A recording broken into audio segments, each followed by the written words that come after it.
선택 오늘 두 번째 시간. 지난주는 말도 안 하더니 지난주가 첫 번째 시간이었습니다. 오늘 두 번째 시간으로 이 주제로 말씀을 전하고자 합니다. 여러분, 선택이라는 것에는 저는 선택이라는 것을 생각하면 하나님의 사랑을 느끼게 됩니다. 선택이란 자유이고 권리입니다. 인격적으로 대할 때 우리는 선택을 하게 됩니다. 우리에게 선택이 있다는 것은 하나님이 우리를 그렇게 인격적으로 대해 주신다는 말씀입니다. 신명기 말씀에 보면 하나님께서 당신의 백성 앞에 이렇게 말씀하세요. 내가 너희 앞에 복과 저주를 두었다라고 말합니다.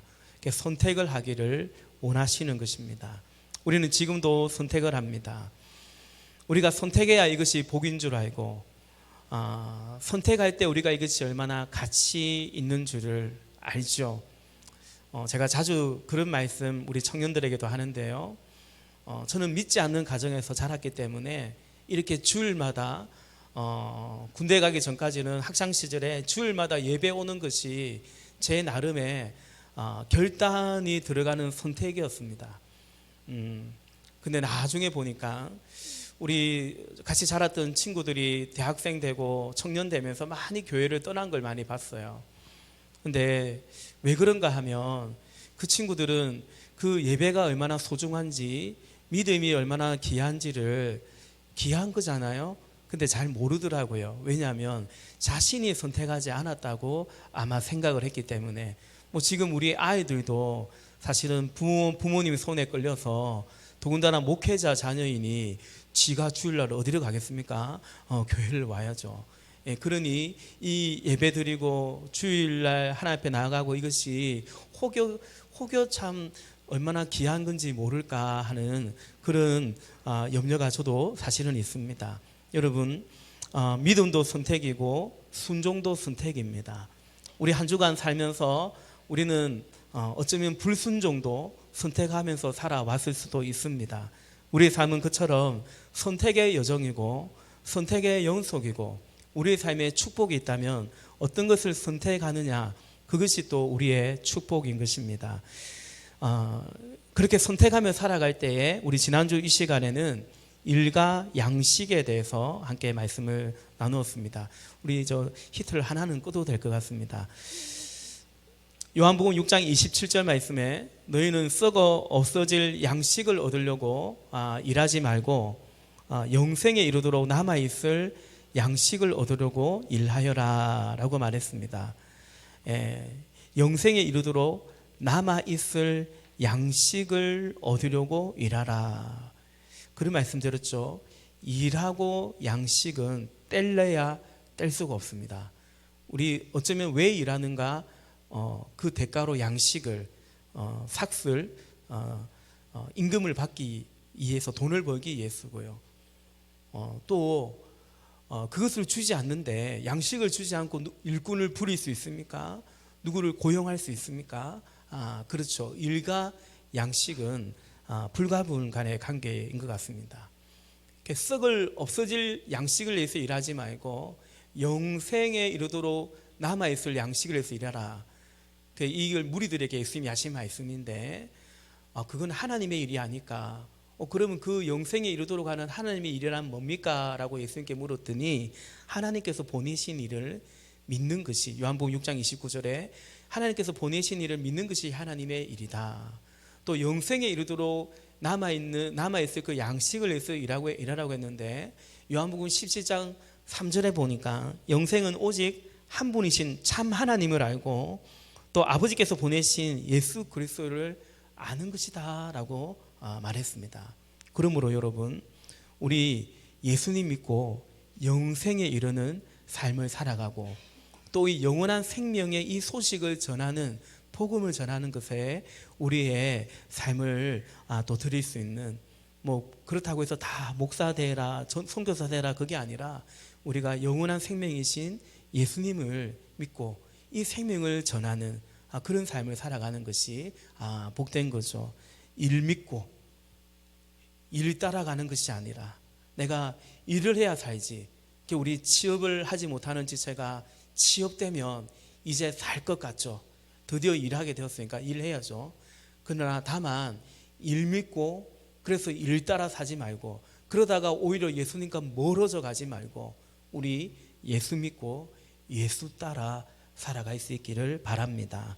이것이 우리 삶의 참 중요한 선택이다라는 거죠. 오늘은 그리스도인의 선택 중 두 번째 가정에 대해서 결혼에 대해서 배우자에 대해서 좀 말씀을 드리고자 합니다.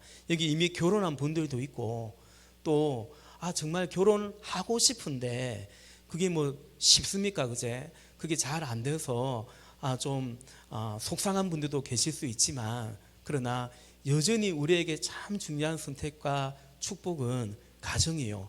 그 가정의 시작은 결혼으로부터 시작되는 것이기 때문에 오늘은 그리스도의 선택 가운데 결혼에 관한 얘기를 좀 하고자 합니다. 저는 목회를 하면서 우리 교회도 그렇게 ing 진행형이지만 저는 두 가지 생각을 했고 지금도 하고 있습니다. 어떻게 하면 성도들이 그냥 교회용이 되지 않을까? 그냥 교회 안에서만 신자 구실하는 그런 삶이 되지 않고 그런 신자가 되지 않고 다시 말하면 그것은 세속적인 신자가 되는 거죠. 육신적인 그리스도인이 되는 거죠. 어떻게 하면 그렇게 하지 아니하고 다른 목사님이나 다른 교회도 그렇게 애쓰겠지만 우리가 이 교회 예배당 안에서 배우고 또 목장 안에서 배우고 또 기도한 것을 삶 속에 오늘 우리 이하지 목자의 간증에 목자의 삶과 목장의 유익 가운데 하나가 뭐라고 했습니까? 삶으로 이어져 가더라는 것입니다. 목장에서 목장 식구들을 섬기는 것이 직장에서 동료들에게도 가더라는 거죠. 자연스럽게 그게 몸에 배이듯이 그렇게 되어 가더라. 그것이 참 감사하더라 고백한 것처럼 그걸 참 바라는 거죠. 그렇다면 여러분 우리가 정말 말씀을 듣고 또 믿고 또 배워서 삶으로 살아가야 될 터인데 그 현장 중의 현장은 어디겠습니까? 가정인 것이죠.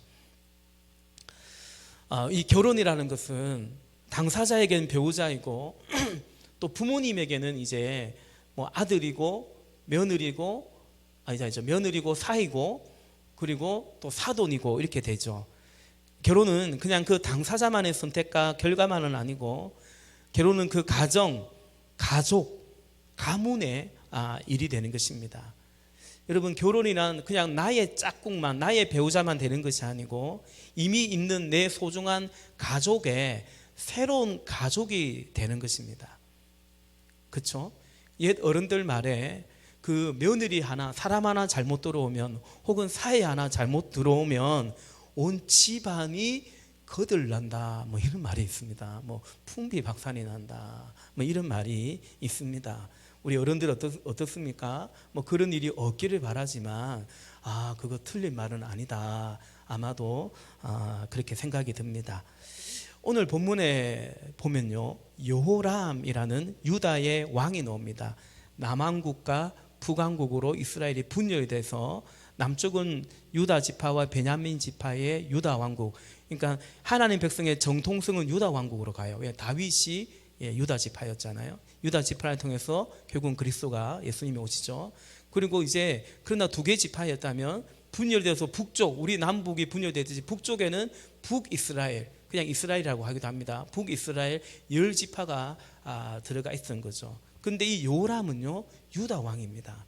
근데 6절에 보니까 그는 유다 왕인데 유다 왕의 길이 아니라 이스라엘의 왕들의 길로 갔다. 북이스라엘 왕들의 길로 갔다라고 적혀 있어요. 왜 그랬냐면 6절에 보니까 우리 한 번 더 같이 읽어볼까요? 6절 시작. 그는 아합의 딸을 아내로 그렇기 때문에 아합 가문이 한 대로 곧 이스라엘 왕들이 간 길을 갔다. 이와 같이 하여 그는 주님께서 보시기에 악한 일을 하였다. 아멘. 네. 여러분 북이스라엘 그 왕조가 있는데 그 중에서 대부분 다 악한 왕입니다. 그 악한 왕 중에서도 악한 왕의 대명사라고 하면 아합 왕입니다. 그 부인이 누구냐면 이세벨이라는 여자입니다. 그런데 이 여호람이요 아합 가문의 길을 갔다라는 것입니다. 그래서 아합처럼 하나님 보시기에 악한 일을 했대요. 왜 그랬냐면 그는 아합의 딸을 아내로 맞아들였기 때문이더라 라는 것입니다. 이 공동 번역으로 21장 6절은 그는 아합의 사이가 되다 보니 아합 가문이 하던 대로 이스라엘 왕들의 전철을 밟아 야훼의 눈에 거슬리는 일을 하게 되었다 말씀합니다. 요람이 말씀드린 것처럼 유다 왕인데 그 아버지가 누구냐면 요사밧이라는 왕입니다. 여러분 이번 주 역대기 같이 읽으셨은 분은 더 잘 아시겠지만 요사밧은 참 좋은 왕이었습니다. 유다 왕 중에 참 하나님을 잘 경외하고 백성들을 잘 다스린 그런 선왕을 뽑을 때 세 손가락 안에 꼽힐 정도로 들어가는 왕이 요사밧 왕입니다. 근데 이 요람이요 그 아버지의 길을 가지 않고 아합의 길을 갔다라는 것입니다. 전혀 다른 길을 갔어요. 요사밧이 잘했는데 참 안타까운 것은 아들 장가를 잘못 보낸 겁니다. 사돈을 잘못 맺은 것입니다. 요사밧의 치명적인 잘못이죠. 여러분 결혼이라는 그런 겁니다. 인생의 길이 바뀌어 버리는 것입니다. 그냥 삶의 일부가 바뀌는 것이 아니라 인생이 길이 바뀌는 것입니다. 요람이 유다 왕인데요, 유다 왕의 길을 가지 않고 이스라엘 왕의 길로 갔다. 아예 길이 바뀌어 버렸다라는 것입니다. 그럼 이스라엘 왕들이 간 길이 뭔가? 하나님이 이 요람을 책망하면서 이렇게 말씀하세요. 우리 역대하 21장 12절과 13절에 보니까 그래서 엘리야 예언자가 그에게 다음 같은 글을 보냈다. 갑자기 엘리야 예언자가 나와서 이 구절이 좀 해석하기가 헷갈립니다. 그러니까 전통적으로 보는 것은 엘리야 예언자의 제자들이 한 말이 아니냐, 이제 그렇게 봅니다. 어쨌든 하나님께서 보내신 예언자가 이 요람 왕에게 다음과 같은 글을 예언자를 통해 글을 보냈는데요, 임금님의 조상 다윗의 주 하나님께서 이렇게 말씀하십니다. 네가 유다 왕 내 아버지 요사밧이 가던 길과 내 할아버지 아사도 좋은 왕이었습니다. 아사가 가던 길을 따르지 아니하고 13절 오히려 이스라엘 왕들이 걷던 길을 따라가고 있다. 그 길이 어떤 길이냐, 어떤 모습이냐? 유다와 예루살렘 주민으로 음행하게 하기를, 영적으로도 음행하게 하는 거죠. 마치 아합 왕가가 하듯이 하였다. 여러분 바알과 아세라 선지자하고 엘리야가 싸운 거, 갈멜산에서 전투한 거 아시죠? 그때 왕이 누구냐? 아합 왕이었습니다. 음행을 하게 하기를 마치 아합 왕가가 하듯 하였다. 또 너는 내 아버지 집에서 난 자식들, 곧 너보다 착한 아우들을 죽였다라는 것입니다. 여러분 북이스라엘은 끊임없이 왕이 바뀝니다. 시나가 왕을 죽여버리고요, 또 왕이 되고요. 그러니까 족보가 없습니다. 유다 왕조는 그래도 그렇지 않거든요. 북이스라엘은 끊임없이 반역과 죽음과 이런 것들이 계속 반복되었습니다. 죽이고 반역하는 그런 역사였습니다. 이스라엘 왕의 역사는요. 이 요람이 왕이 되자마자 제일 먼저 한 게 뭐냐면 동생들을 다 죽여버렸습니다. 자기 권력에 위협이 된다고 생각하니 동생들을 죽여버린 것입니다. 누구에게 배운 것입니까? 이스라엘의 왕들이 걷던 길을 갔다라는 것입니다. 결국 요람은 겨우 8년을 통치하고 죽게 됩니다. 그리고 그의 아들들은, 요람의 아들들은 모두 외적들에 의해서 죽임을 당하는데 겨우 살아남은 막내 아들 하나가 살아나는데 그 아들의 이름이 아하시야입니다. 우리 역대 한 장 넘겨가지고 22장 볼까요? 22장 2절부터 4절까지 한번 보겠습니다. 제가 읽겠습니다. 역대 22장 2절. 아하시야가 왕이 되었을 때에 그는 22살이었다. 그는 예루살렘에서 꼴랑 한 해밖에 1년밖에 다스리지 못하였다. 죽었단 말이죠. 그의 어머니 아달라는 오므리의 손녀이다. 아합의 아버지가 오므리거든요. 그 오므리의 손녀였다.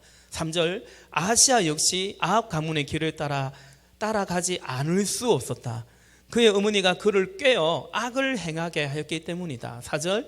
그는 아합 가문을 따라 주님 앞에서 악을 행하였다. 그는 아버지가 죽은 다음에 아합 가문 사람들의 의견을 따라 다스리다가 그만 망하고 말았다. 아멘.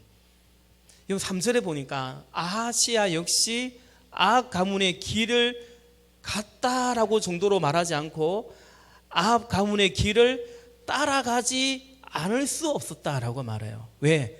그의 어머니가 그를 깨어 악을 행하였기 때문이다라는 것입니다.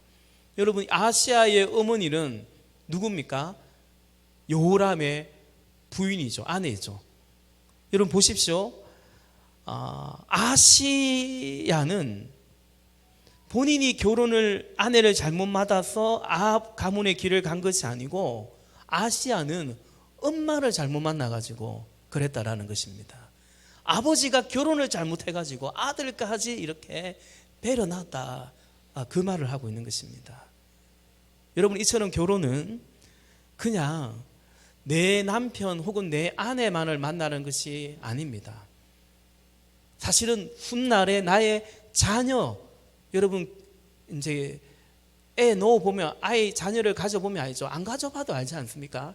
자녀가 얼마나 소중하겠어요? 소중합니까? 그러니까 지금 내가 만나는 이 형제나 이 자매는 내 소중한 그 아이의 아빠가 되고 엄마가 될 사람이다 라는 거죠. 우리가 여기까지 사실은 생각하면서 보면서 우리는 이 결혼이라는 이 선택을 해가야 되는 거예요. 역대하 23장 21절에 보니까 아달랴가 살해됩니다. 이제 드디어 반기를 듭니다. 이 제사장들을 중심으로 반기를 들어가지고 이 악한 여인 아달랴를, 이 왕은 아니거든요. 근데 이 여인이 거의 뒤에서 다 나라를 지락펴락했단 말입니다. 그 아달랴를 결국 죽입니다. 아달랴가 살해된 뒤로 그 다음 어떻게 되었습니까? 도성은 평온을 되찾았다 말합니다. 이 여자가 죽고 나니까 그냥 그 집이 평온을 되찾은 정도가 아니고 그 도성이요, 그 나라가요, 평온을 되찾았다라고 말합니다. 여호람이 결혼을 잘못한 거죠. 여호사밧이 며느리를 잘못 들인 거죠. 여러분, 잠언 31장 10절 말씀에 보면 누가 현숙한 여인을 찾아 얻겠느냐, 그의 값은 진주보다 더 귀하니라 말씀합니다.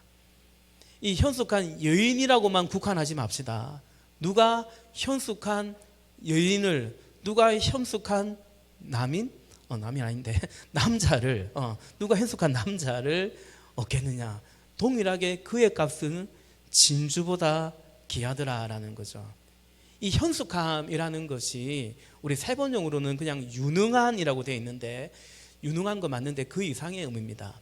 히브리어로 하일이라는 뜻인데요, 이 말은 강직하다, 그리고 확고하다, 인내하다 라는 뜻을 가지고 있습니다. 그러니까 확고한 신앙으로 산 가운데 겪게 되는 역경들 가운데 인내하는 그런 사람을 가리켜서 여기 화일, 히브리어로 화일, 현숙하다, 하나님 앞에 확고한 신앙으로 서 있고 그 믿음 안에서 때로는 삶의 시련과 역경을 인내하며 돌파해가는 사람. 어때요? 이런 사람 어때요? 진주처럼, 진주보다 귀한 사람이지 않겠습니까? 그러니까 진주를 어떤 사람의 그 어떤 스펙을, 물질을 꼭 보기보다 그 현숙한 사람을 만나야 된다. 진주가 아니라 진짜 진주는 그 사람이 아니겠습니까? 그 사람, 진주 같은 그 사람이죠. 여러분, 오늘 설교는 제가 이미 우리 교회에서 설교하면서 혹은 개인적으로 교제하면서 좀 자주 했던 말이기도 하고, 막 때로는 열변을 토하면서 하기도 하는 그런 말이기도 한데요, 좀 중복이 되더라도 양해해 주시기를 바랍니다. 제가 지난주 또 오늘 설교의 서두에서도 일 따라가지 말고 우리 믿음 따라 예수님 따라서 결국은 영생 안에서 영생을 향해서 가자 말씀드렸죠. 근데 사람들이요, 여전히 이 땅의 현실은 여전히 일 따라갑니다. 일 따라갑니다. 그냥 일 따라, 다시 말해서 양식을 따라 잘 가는 것 같습니다. 왜냐하면 그 일이, 그리고 그 일로부터 오는 대가인 그 양식이 내 존재가 되기 때문이죠. 너 누구냐? 당신 무슨 일 하냐? 당신 어디 다니냐? 얼마나 버냐? 이게 그냥 내 존재가 되기 때문인 것입니다. 그리고 이 존재, 이 스펙이 어디로까지 연결되는가 하면, 어디로 연결되냐면 결혼으로 연결되죠. 그래서 누구를 만날 때 그 사람 뭐 하는 사람이냐, 무슨 일 하는 사람이냐, 뭐 얼마나 좀 벌어놨냐, 또 앞으로 어떠냐, 결혼으로 잘 연결됩니다. 그래서 그렇기 때문이라도 내 결혼 잘하기 위해서라도 뭐 따라가야 된다고 생각하냐면 일 따라가야 된다고 생각을 합니다. 엄연한 현실이기도 합니다. 결국 그러다 보니까 현숙한 여인 혹은 현숙한 남자가 아니라, 그래서 진주보다 귀한 어떤 사람이 되는 것이 아니라 그냥 그 사람이 가진 진주를 보게 되는, 그 사람이 가진 진주를 보게 되는 그런 사람이 되는 거예요. 나도 그런 사람이 되어버리고 내 상대방도 그런 사람을 또 만나게 되는 거죠. 그래서 내가 그런 진주보다 귀한 사람이 되기보다는 계속 내 진주를 어떻게 해야 되는, 그리고 그걸 보는 그런 사람이 되고 그런 만남이 될 때가 적지 않죠. 진주라는 것은 꼭 물질만을 의미하지는 않습니다. 잠언 31장 30절 말씀에 고운 것도 거짓되고 아름다운 것도 헛되나, 진주는 물질만을 의미하지 않아요. 얼마나 또 곱냐, 또 괜찮냐, 키가 크냐, 하여튼 다 들어갑니다. 근데 다 헛되나 오직 여호와를 경외하는 여자는 칭찬을 받을 것이라 말씀합니다. 그게 현숙한 사람이죠. 제가 종종 그런 말을 합니다. 싱글 중에서 어떤 지체에게 마음을 두고 있는 형제나 자매가 있죠. 요 있잖아요. 있죠. 예. 근데 이제 마음으로만 그냥 혼자 좋아할 수도 있죠. 예. 사실은 또 그런 시간이 필요도 합니다. 아니면 이렇게 교제를 할 때, 근데 그만 뭡니까? 일 때문에 멀리 떠나야만 되는 그런 상황이 있을 수 있죠. 제가 그때 아무에게나 그런 말 하진 않지만, 그러나 정말 가끔 그런 말을 합니다. 야, 너 일 잡지 말고 개를 잡아야 돼. 일 잡지 말고 그 형제, 그 자매를 잡아야 돼. 진짜야. 그런 말을 할 때가 있습니다. 당연히 진심입니다. 목사님, 지난주도 그렇고 참 세상 물정 모르는 소리 이렇게 교회만 있다 보니까 그런 말씀하십니다라고 생각할 수 있지만, 저는 어쨌든 아니라고 생각해요. 오히려 반대로 생각합니다. 저는 제 착각일 수 있지만 세상 물정 모르는 게 아니고, 여러분 아시지만 제가 20살 때부터 신학교 가고 이런 제 삶의 어떤 여정이 그렇지만 또 알았기 때문에 세상 물정은 나름 경험적으로도 모르는 건 아닙니다만은, 어쨌든 간에 꼭 그 말이 아니라, 저는 세상 물정 몰라서 하는 말이 아니고, 세상 살아보니까 특히 목회하면서 사람들을 직간접적으로 많이 경험하다 보니까 그래서 드리는 사실은 말입니다. 너 일 잡지 말고 지금 그 사람 잡아야 돼. 그 형제 잡아야 돼. 그 자매 잡아야 돼. 한번 그냥 이렇게 거절당하더라도 까이더라도 한번 용기를 내봐야 돼. 그런 말을 할 때가 있습니다. 여러분, 인생의 행복은 무슨 일을 하는 것만이 아니라 인생의 행복은 누구랑 사느냐에 달려있죠. 그래서 때로는 교제하는 형제 자매가 있을 때 제가 그런 얘기도 해요. 너 이 형제랑 이 자매랑 진짜 미래를 같이 생각해? 그렇게 진중하게 생각하냐? 언약의 관계 안에 그 정도로 가 있냐? 그렇다라고 대답하면 제가 그런 조언도 하죠. 그러면 이 사람에게 투자를 해라고. 이 사람이 얼마나 하나님과 더 가까워지든지. 그래서 왜냐하면 결혼이라는 것은 각자 서로를 사랑하고 서로를 보고 살아가는 것 같지만, 살아보면 알죠. 결혼은 둘이 함께 한 곳을 바라보는 것이거든요. 한 곳을 보기 위해서는 내가 보는 것을 그 상대방도 볼 수 있어야 되기 때문에 거기에 투자해라. 결국 그것이 너 인생을 위한 투자라고 말을 할 때도 있습니다. 따지고 보면 여러분, 우리 다 행복하자고 하는 거죠. 일도 마찬가지고 공부도 그렇고요. 결혼 생활도 마찬가지 아니겠습니까? 하나님도 우리가 행복하기를 원하십니다. 그럼 행복이란 어디서 오냐? 행복은 소유가 아니라 관계다라고 말하면 거의 다 동의합니다. 그렇죠 라고 생각합니다. 맞아요, 여러분. 불편한 관계는 곧 불행이죠. 관계에 실패하는 인생은 사실은 실패하는 인생이 되는 겁니다. 정말입니다. 그럼 여러분, 우리의 인생의 관계 중에서 하나님과의 관계가 제일 먼저이고 중요한 것은 분명하고요.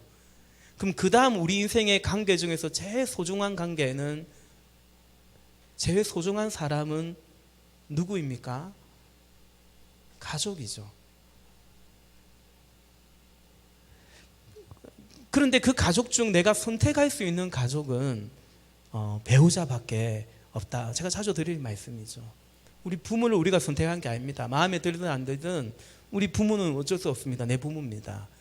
그래서 내 부모이기 때문에 성경 말씀은 부모를 공경하라고 말하는 것입니다. 부모가 얼마나 부모다우냐 그게 아니에요. 하나님의 백성으로서 네 부모를 공경하라. 주 안에서 순종하라. 주 안에서 순종하라고 말하는 거예요. 그럼 자녀는 어떨까요? 부모가 자식을 놓으면 선택한 거 아닙니다. 낳아보니까 이 자식이 놓은 겁니다. 낳아보니까. 예. 우리가 낳아보니까 자꾸 아들만 나와요. 아들만. 감사하죠. 하여튼 선택할 수 없습니다. 근데 유일하게 선택할 수 있는 그 배우자는 이미 말씀드린 것처럼 나의 기존의 가족과 밀접한 관계가 됩니다. 우리 부모님의 사이고요. 우리 부모님의 며느리가 되고요. 무엇보다 내 소중한 자녀의 같이 이 아이를 키워가야 되는 엄마가 되고 아빠가 되는 것입니다. 근데 우리가 이 소중하고 중요한 선택에 있어서 별로 고민하지 않고 배운 거 없고 공부한 것이 없는 거예요. 우리 작년 12월 초에 부천 내일을 여는 교회 그 박기명 목사님이 우리 싱글 목자들에게 굉장히 강조한 말이 뭐였습니까? 결혼에 관해서, 연애에 관해서 책 한 권이라도 좀 읽어라. 그 말씀 굉장히 강조하셨어요. 공부 좀 해라고 말하는 거죠. 되는 대로 살지 말고, 우리 되는 대로 안 살라고 얼마나 많이 공부합니까? 그 공부의 골은 결국 일이고, 근데 사실은 일 못지않게 우리 삶에 지대한 영향을 미치고 우리 삶의 퀄리티의 행복에 지대한 영향을 미친 것은 가정인데 그렇지 않냐라는 거죠. 또 우리가 비전 말할 때 많은 사람들이 인생의 비전이라고 말할 때 항상 뭐하고 연결되냐면 직업, 일하고 연결이 돼요. 맞죠? 근데 딱 그것만 자꾸만 연결시키는 거죠. 나의 비전이 나의 결혼이라든지 자녀 양육으로 연결되지 않는 거죠. 그것은 이 만물이 만든, 이 세상의 구조가 만든 그 속에 우리가 정말 더 소중한 걸 알면서도 그걸 비전으로 삼지 못하는, 그럴 수 있는 거죠. 사실은 나의 행복은 관계이고 그 관계 중에 제일 소중한 관계는 가족이고 가정인데 말입니다. 그리고 무엇보다 꼭 나의 행복뿐만 아니라 하나님의 나라는 가정을 통해서 이루어지는 것이고, 우리가 영혼 구원하고 제자 삼는다고 했을 때 사실은 우선적이고 핵심적인 것은 우리 자녀를 하나님의 자녀로, 우리 자녀를 예수님의 제자로 만들어가는 것인데, 그 얼마나 중요한 것인데 그걸 그냥 놓치게 될 수 있는 거죠. 그리고 사단은 우리를 그렇게 속이고 끊임없이 공격을 하기도 하는 것입니다.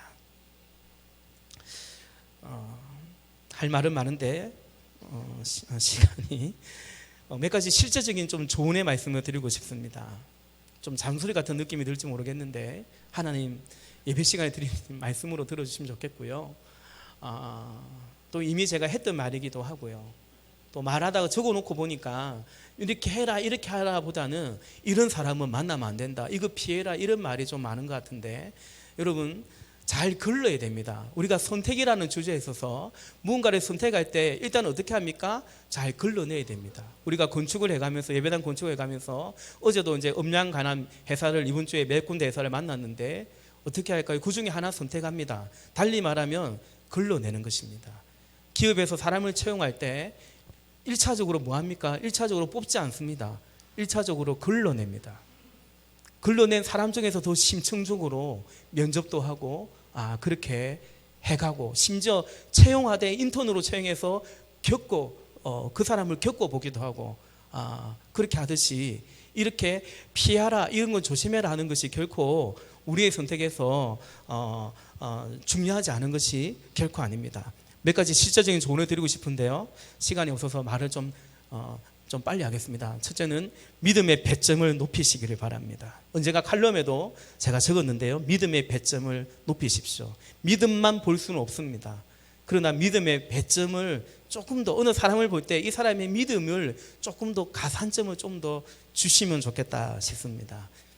믿음 보는 것 같은데 아니요, 믿음은 별로 중요하게 여기지 않고 이미 내가 가지고 있는 다른 것들을 훨씬 더 많이 보는 것을 사실은 보기 때문입니다. 말씀드린 것처럼 여러분, 왜 믿음의 배점을 높여야 돼? 믿음이 왜 중요하냐면, 결혼은 결국 한 곳을, 두 사람이 하나 되어서 한 곳을 바라보는 것이기 때문에 그렇습니다. 성경은 믿지 않는 자와 같이 학교 생활하지 마라, 믿지 않는 사람 친구로 사귀지 마라, 믿지 않는 사람과 함께 직장 생활하지 마라, 그런 말 없습니다. 그러나 성경은 믿지 않는 자와 멍에는 매지 마라고 말합니다. 여러분, 소가 멍에를 매는 것은 코에 이걸 뚫어 가지고 이제 같이 두 마리의 소가 같이 끌고 갑니다. 그런데 이 한 마리 소가 안 움직여요. 그러면 이 한 마리 소는 그냥 뒤에 있는 그것만 끌고 오는 게 아니고 이 소 무게까지 감당해야 되는 거예요. 얼마나 힘들겠습니까? 꿈쩍도 안 하는데 이 소가. 그래서 여러분, 부부는 둘이 아니고 하나이기 때문에 멍에를 같이 매지 말라고, 할 수만 있다면 그렇게 하라고 말하는 거예요. 믿음의 배점을, 믿음이 진주라는 것을 아시고 믿음의 배점을 높이면 좋겠습니다. 다른 것 좀 부족해도 이 사람 믿음을 깊이 볼 줄 아는 그런 우리 지체들, 또 그런 우리 어른들이 되었으면 좋겠습니다. 두 번째, 상대방의 부모님을 봐야 됩니다. 이 말은 상대방의 부모가 얼마나 뭘 가졌냐, 얼마나 집안이 좋냐, 저는 그런 말씀 드리는 게 아니고, 어쨌든 이 사람이 자라도록 제일 많이 영향을 끼친 사람은 누구겠습니까? 부모죠. 청년이 되어가지고 어떤 선택을 할 때, 우리는 선택할 때 우리의 가치관이 작용하는 것인데, 그 사람이 그 선택을 하기까지는 이미 부모님이 그를 키우면서 많은 선택을 한 결과가 오늘 지금 여기 우리 청년들이 많으니까 여러분의 선택이 되고 있는 것입니다. 아하시야가 아합의 길을 갈 수밖에 없었다라고 말하죠. 그의 아내 때문이 아니었어요. 그 엄마 때문이었다고 말하죠. 근데 여러분, 이것이 꼭 절대적인 것은 아닙니다. 가령 부모님이 믿지 않을 수 있어요. 그럴지라도 그 형제나 자매는 또 믿음에 잘 서 있을 수 있어요. 너무 절대적인 것은 아니에요. 그러나 그 부모를 볼 필요가 있습니다. 제가 이번 주 새벽에도 그런 말씀 드렸는데, 믿는 부모님이라고 한다면 그 부모가 행복한 신앙생활을 하고 있는가, 그걸 좀 보라고 말합니다. 부모님이 신앙생활을 하는데 행복하지 않아요. 그러면 그 자녀는 거의 신앙생활의 동기부여나 건강한 신앙생활을 하기가 어렵습니다. 오히려 그렇게 힘들어하면서 스트레스 받으면서 왜 교회를 다녀? 왜 신앙생활을 해? 어머니인 거죠. 그럴 바에야 왜 그래? 특히 교회나 목회자에 대해서 쉽게 부정적인 말을 하는 그런 부모는 저는 피하라고 말합니다. 제가 목사라서 하는 말이 아니라 그런 믿음의 배경에서 자란 자녀들이 정말 믿음이 자라지 않습니다. 힘듭니다. 특히 우리 부모님들 혹시 그렇다고 한다면 정말 이거 바꾸셔야 됩니다. 또 한 가지 말씀드리고 싶은 것은, 우리는 부모를 봐야 되는데요, 그러나 결혼은 뭐냐? 그 부모로부터 건강하게 독립해가는 가정이, 그래야 둘이 될 수 있고요, 둘이 아니라 하나가 되기 때문에, 일단 둘이 되어야 하나가 되기 때문에 결혼은 부모님으로부터 건강하게 부모의 연을, 자식과의 연을 끊는 게 아닙니다. 부모로부터 건강하게 독립을 준비해 가는 가정, 청년의 때가 그렇습니다. 세 번째, 형제든 자매든 이성관계가 복잡한 사람은 피하는 것이 좋습니다. 결혼해도 그럴 가능성이 사실은 있습니다. 이 사람 이성관계가 복잡해, 연애를 잘하는 거예요. 이성관계가 복잡한 사람은 나름 연애에 매력이 있는 거죠. 연애를 잘하는 거죠. 약간 선수기가 있는 거죠. 매너가 좋고 막 그렇습니다. 근데 여러분, 결혼이라는 것은 나한테만 잘해야 되는 거거든요. 다른 남자나 다른 여자한테도 잘하면 안 되거든요. 그래서 여러분, 이성관계가 복잡한 사람은 피하라고 저는 그런 면을 드립니다. 혹 그런 분이 있다면 마음을 다잡고 찬찬히 자신을 살펴야 됩니다. 네 번째, 특히 형제를 볼 때는 이력을 보셔야 됩니다. 세상 스펙적인 그런 이력을 꼭 보라는 것이 아니라, 이력이라는 게 뭐냐면 한문으로 이력은 걸어온 발자국이거든요. 지나고 걸어온 발자국을 봐야 됩니다. 한 30 정도 되었다. 형제 나이가 한 20대 후반 30 정도 되었다. 이미 살아온 걸음이 있잖아요. 오늘과 내일은 다르지 않거든요. 오늘이 곧 내일로 연속되지 않습니까? 왜냐하면 그것이 현숙함, 다시 말해 강인함이고 인내랑 직결되기 때문입니다. 특히 형제가 실증을 잘 내는 사람이 있습니다. 뭘 하면 좀 지속적으로 하지 못하고, 교회에서 뭘 섬겨도 그냥 막 그러지 못하는 분들이 있죠. 이 끈기가 없는 겁니다. 늘 꿈 얘기만 하고, 앞으로 나 이럴 거다, 앞으로 나 이럴 거다, 그런 허영입니다. 그런 거예요. 그런 허세를 조심해야 됩니다. 여러분, 그렇게 되면 현실은 어떠냐? 현실은 꿈이 아니거든요. 현실은 허영이 아니거든요. 현실은 현실이죠. 만약에 그런 형제를, 그런 남자를 만나면 이 현실을 살아내는 것은 여자가 살게 됩니다. 다시 말해서 살림을 여자가 하게 됩니다. 고생 많이 하게 된다는 뜻입니다. 그리고 자매는, 우리 형제님들, 자매를 볼 때 뭘 좀 피하는 게 좋냐? 수근수근 거리는 자매, 험담하기를 좋아하는 자매, 그런 자매를, 물론 형제도 마찬가지지만 피하는 것이 좋습니다. 그거요, 그 일이 있어서 그렇게 하지 않습니다. 목회를 해보면 늘 말하는 사람이 말합니다. 습성이거든요. 그리고 왜 그렇게 수근수근 거리냐면 자신 안에 있는 열등감이 많기 때문입니다. 그거 잘 변하지 않습니다. 그래서 그런 자매랑 살면요, 피곤합니다. 고생 많이 한다는 뜻입니다. 네. 여기까지 말씀드린 것처럼 조금 이런 사람 피해라, 조심해라, 그 말만 한 것 같은데, 어쨌든 우리의 선택에서 중요하다 싶어서 말씀을 드렸습니다. 말씀을 정리합니다. 하나님 나라는 가정을 통해서 시작되고요. 창세기부터 그렇죠. 그 가정의 시작은 결혼입니다. 어찌 우리가 결혼에 대해서, 가정에 대해서 성경적인 가정은 뭔가 교과서적인 말 같고, 이미 살아버렸는데 어떻게, 또 이미 또 나름 열심히 한다고 해도 잘 안 되는데 어떻게, 그럴 수 있겠지만 주님께서 다시금 또 위로 주시고 세임 주시고, 다시금 말씀 앞에 우리가 응답하고, 또 사실은 겸허히 우리 자신을 돌아보면서 하나님께서 우리에게 주신 이 선택의 축복에 잘 응답할 수 있기를, 그리고 포기하지 말고 기도할 수 있기를 부탁을 드립니다. 함께 하나님 나라라는 꿈을 꾸고 가기를, 그렇게 가시기를 부탁을 드립니다. 주님이 이건 주님이 복 주시는 거죠. 하나님께서 이끌어 주시는 거예요. 하나님께서 아담을 잠들게 하시고 하와를 이끌어 주셨다라고 말하는 것처럼 하나님이 이끌어 주심을 믿고, 또 나도 그분의 이끌림 가운데 내가 너무 버티지 말고 또 그렇게 응답할 수 있기를 바라고, 그 안에 주님의 축복이 넘치기를, 우리를 통해서 그 주님의 뜻이 이루어지기를 예수님의 이름으로 축복합니다.